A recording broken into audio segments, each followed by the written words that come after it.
नमस्कार, मेरा नाम है साजिब और आप देखना शुरू कर चुके हैं नेक्स्ट 9 न्यूज नेशन। बीते कुछ हफ्तों में आपने देखा कि किस तरीके से दिल्ली में जो है मनीष सिसोदिया पर सीबीआई के रेड पड़ने पर जो है वहां पर सियासी घमासान मचा हुआ। अभी बीते दिनों जो है मनीष सिसोदिया ने एक दावा किया जहां उन्होंने कहा कि मुझे भाजपा खरीदने का प्रयास कर रही थी। उन्होंने कहा कि भाजपा के लोग जो है वो मुझे ऑफर कर रहे थे कि मेरे ऊपर से सारे इल्जाम खारिज कर दिए जाएंगे, लेकिन और मुझे मुख्यमंत्री का पद भी दिया जाएगा, लेकिन मुझे जो है भाजपा में शामिल होना होगा और अरविंद केजरीवाल की आम आदमी पार्टी को तोड़ना होगा। तो इस मुद्दे पर हम आज चर्चा करेंगे। हमारे साथ हमारी खास सहयोगी मौजूद है क्रांति। उनसे हम कई सारे सवालों के जवाब लेंगे कि जिस तरीके से जो दिल्ली में अभी परिक्रम चल रहा है, सियासी घमासान चल रहा है, लगातार आरोप प्रत्यारोप का दौर चल रहा है। क्रांति, आप बताइए कि जिस तरीके से अब जो है आज बैठक हुई अरविंद केजरीवाल की, सुबह से चर्चा गर्म थी कि 4 विधायक जो है वो संपर्क से अरविंद केजरीवाल के बाहर हो गए हैं, लेकिन अब जो है बैठक हुई और पता चला कि जितने भी विधायक हैं सब अरविंद केजरीवाल के संपर्क में। तो ये अरविंद केजरीवाल क्या करना चाह रहे हैं? भाजपा को कहीं बदनाम करने की ये कोई साजिश तो नहीं है? देखिए, यहाँ पर 2 तर्क है। आप ही के सवाल से अगर समझते हैं तो जो सबसे पहला तर्क ये है कि विधायक जो है वो संपर्क में नहीं थे। देखिए, यहाँ पर जो है यहाँ जरूर भाजपा की तरफ से कोशिश की जा रही होगी, क्योंकि जो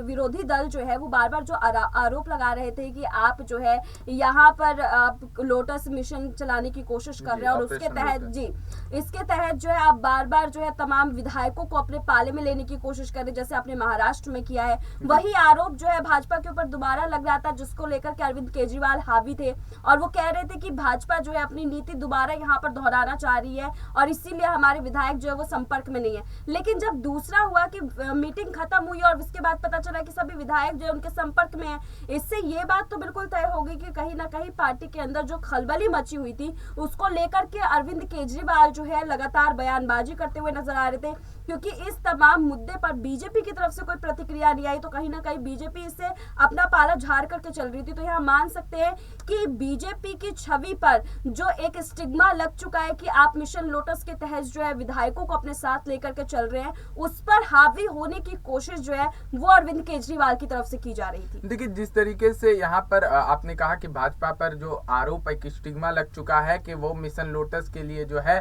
विधायकों की खरीद फरोख्त का काम करते हैं, तो आपने महाराष्ट्र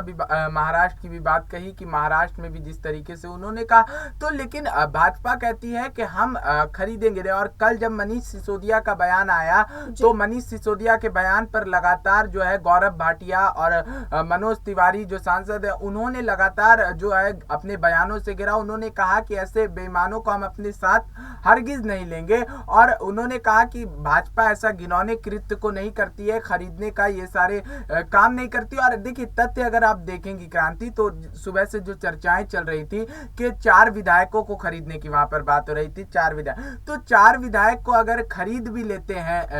भाजपा खरीद भी लेती है, जिस तरीके से संजय सिंह का भी आरोप था कि 20-20 करोड़ रुपए देने का जो यहाँ पर बात है कि एक विधायक को 20 करोड़ रुपए में खरीदा जा रहा है। तो अगर 4 विधायक भी खरीद लेती है तो अरविंद केजरीवाल को उस पर नुकसान कहां से होगा? देखिए, अगर विधायक एक भी जाता है पार्टी से तो पार्टी को सबसे बड़ा नुकसान ये पहुंचता है कि वो विधायक अकेला नहीं होता है, उस विधायक के संपर्क होते हैं जो पार्टी के अंदर तक होते हैं। जाहिर सी बात है कि शुरू से लेकर के अभी तक जो विधायक अभी भी पार्टी में बने हुए हैं, अरविंद केजरीवाल की पार्टी आज ही तो नहीं खड़ी हो गई है, भले ही आंदोलन के समय से शुरू हुई है, लेकिन उस समय से जितने भी नेता उनके साथ है आज वो विधायक के रूप में नजर आते हैं। और जाहिर सी बात है उनमें का एक नेता जो है वो उसने पूरे अरविंद केजरीवाल की पार्टी में अपना दमखम बना रखा है। एक नेता जाता है उसका मतलब ये होता है कि उस टोली में आपने सेंधमारी कर दी है, उस सेंधमारी के बाद से आप तमाम नेताओं को जो है अपने पाले में खींच सकते हैं। ये वाली नीति अगर बीजेपी अपना रही है कि चलिए 4 को ले आते हैं,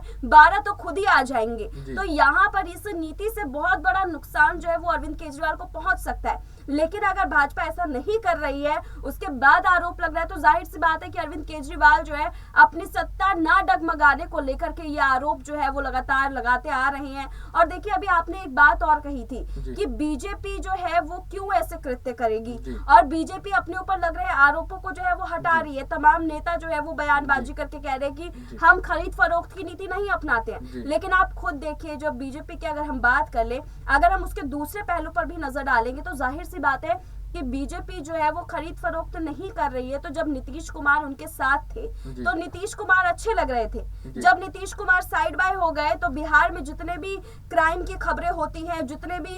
यहाँ सीबीआई रेड होती है, वो सब शुरू हो गया। महाराष्ट्र की बात कर लेते हैं। महाराष्ट्र में एक बात बताइए, अगर आप खरीद फरोख्त की नीति नहीं अपनाते हैं तो सारे विधायक गुवाहाटी जाके कैसे बैठ गए, सारे विधायक बीजेपी के साथ अलायंस कैसे कर लिया? बहुत बड़ा सवाल तो हम सभी के सामने है ना। और ये सवाल कहीं ना कहीं उन आरोपों को सच करता हुआ दिखाता है जो इस वक्त भाजपा के ऊपर लग रहे हैं। जी अभी देखिए क्रांति की आपने बिहार की बात की कि अभी देखिए सीबीआई और ईडी की वहां पर बिहार में रेड शुरू हो गई। तो आप मुझे बताइए कि नीतीश कुमार के एक भी नेता पर अभी सवाल नहीं उठा। हालांकि कार्तिकेय सिंह जो है वो अपराधी हैं और उन पर आरोप है और लेसी सिंह पर आरोप है, लेकिन ईडी और सीबीआई जो है वो तो राजद पे ही कार्रवाई कर रही है, वो नीतीश कुमार के एक भी मंत्री पर तो कार्रवाई नहीं कर रही है। और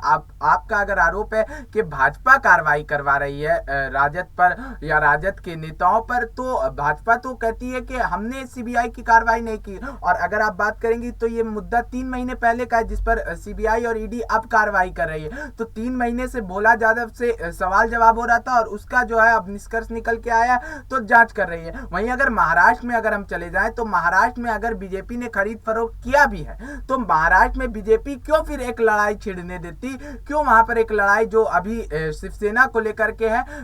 चुपचाप से जब उन्होंने खरीद लिया था अपने पास शामिल कर लेती, भाजपा में सारे विधायकों को शामिल करके पूर्ण बहुमत से सरकार बनाती। तो ये बात कैसे साबित हो रहा है कि खरीदना, महाराष्ट्र को देख करके तो हरगिज नहीं साबित हो रहा है कि वहां पर खरीदने की बात। और अगर आप नीतीश कुमार की बात की तो नीतीश कुमार का इतिहास जो है भाजपा के साथ मित्रता पुरानी है और लालू प्रसाद यादव को के साथ भी मित्रता पुरानी है। और नीतीश कुमार का इतिहास रहा है कि वो हमेशा सत्ता जिधर रहती है, बरसात के मेंढक है, वो बरसात में ही बस निकलते, सत्ता जिधर है उधर जाकर के पलट जाते हैं, बस अपने कुर्मी वोट बैंक को संभालने के लिए जो है वो मुख्यमंत्री के पद पर बने रहते। तो भाजपा पर ये इल्जाम जब लग रहा है कि खरीद फरोख्त करती है तो इसके तथ्य कहां से साबित हो रहे हैं क्रांति? देखिए सबसे पहले तो ये कि मैं आरोप नहीं लगा रही हूँ, जो अभी आपने एक शब्द इस्तेमाल किया कि आप आरोप लगा रही है, बिल्कुल नहीं, मैं आरोप नहीं लगा रही हूँ। जो तथ्य हमारे सामने आ रहे हैं उसके बिना पर जो है सवाल खड़े कर रही हूँ, उन सवालों को जो इस वक्त जनता पूछ रही है, उन सवालों को जो इस वक्त पार्टियां आरोप लगा रही है विरोध में रह करके,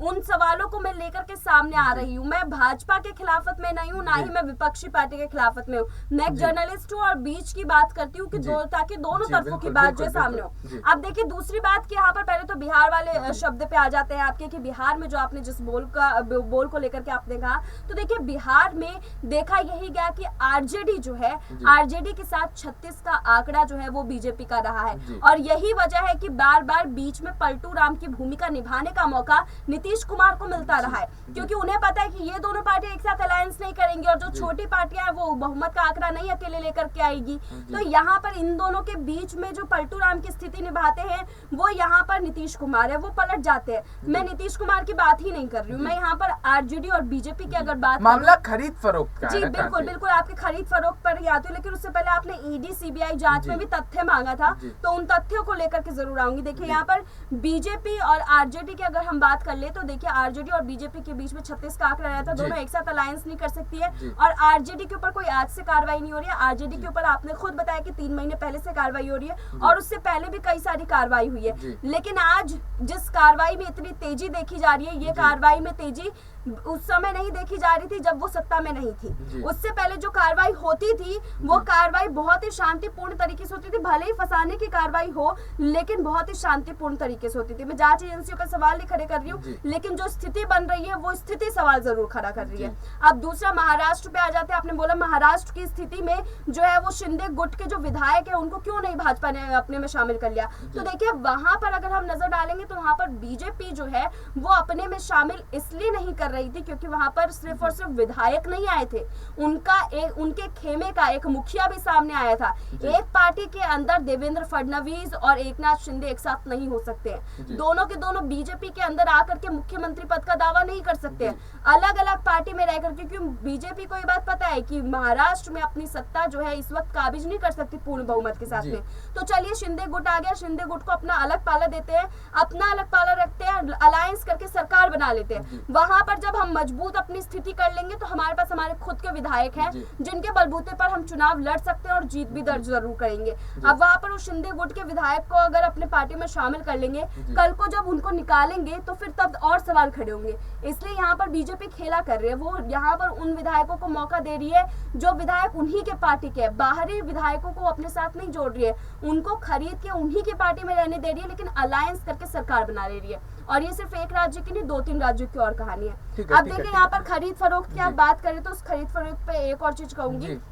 कि देखिए जो खरीद फरोख्त की जो नीति चल रही है, उस खरीद फरोख्त की नीति के ऊपर विरोधी दल आरोप लगा रहे हैं बार बार, और उसके ऊपर सच्चाई की मुहर लगाता हुआ खुद बीजेपी नजर आ रहा है। बीजेपी उन चीजों को सच करता हुआ नजर आ रहा है। देखिए जब महाराष्ट्र में अलायंस की सरकार बनी तो वहां पर जो है ये बात बार बार उठा था कि आप खरीद फरोख्त कर रहे हैं। वहां पर खुद बीजेपी जो बार बार जो है जिस गुट के खिलाफ में आ गया था, जब 2.5 साल पहले हार मिली थी, तो उसी गुट के साथ में खड़ा नजर आया। उद्धव ठाकरे के नहीं, उस गुट के विधायकों के साथ में खड़ा नजर आया, एकनाथ शिंदे के साथ में खड़ा नजर आया। क्यों? क्योंकि वहां पे अलायंस करने की सरकार बनानी थी, वहां पर उन विधायकों को 5 स्टार में रखना था, उसके बाद जो है अपनी टोली में लाकर के शामिल करना था। और इसकी कई सारी वीडियोस भी उस समय जो है वायरल भी हुई थी, जिसमें ये देखा भी गया था कि वो लोग कितने मौज मस्ती के साथ में जो है वो इस वक्त महाराष्ट्र की अगली सत्ता के लिए प्लानिंग कर रहे हैं। जी आखिरी सवाल मेरा आपसे यही रहेगा क्रांति, कि जिस तरीके से भाजपा जो है दिल्ली में रणनीति अपनाई हुई है और लगातार जो है शिकंजा कस रही है, कदावर नेता जितने भी हैं आम आदमी पार्टी के, जैसे सत्येंद्र जैन पर कार्रवाई हुई और अब मनीष सिसोदिया पर भी शिकंजा कसा हुआ,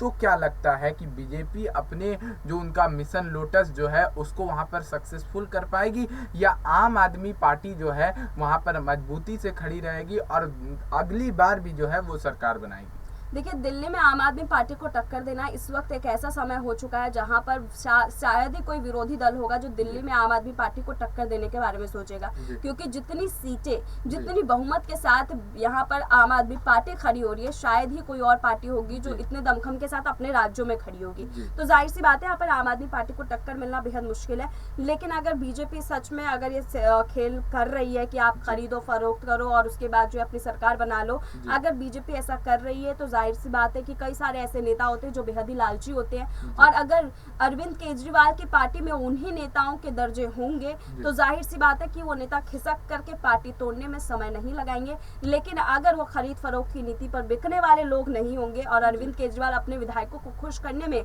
सक्षम होंगे तो इस पार्टी को तोड़ पाना बेहद मुश्किल होगा। बहुत बहुत धन्यवाद क्रांति आपका। तो आपने देखा कि किस तरीके से जो हमारी सहयोगी ने बड़े अच्छे तरीके से जो है सारे परिक्रम को, जितना भी सियासी घमासान जो अभी दिल्ली से लेकर के तमाम राज्यों में छिड़ा हुआ है, उसको लेकर के सारी चीजें समझाई। तो फिलहाल आज के लिए इतना ही, तब तक के लिए बने रहें और देखते रहें नेक्स्ट 9 न्यूज़ नेशन।